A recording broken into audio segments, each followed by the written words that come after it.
Hey there! This time we're going to draw a simple soap bubble. Let's start with a circle. Its lines are thicker at two opposite sides. Use some bright and saturated colors. Which ones exactly is up to you.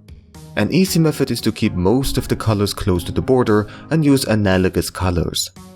Here and there you can also draw some faint colored shapes to indicate some distorted reflections. Now let's pick white and draw some highlights. Some faint ones on the colored reflections and large ones right where the lines are the thickest. I even add a sparkle to make it extra intense. Add spots and lines however you see fit, while also keeping them symmetric. And as the last little touch, use a soft tool to make some of the highlights glow.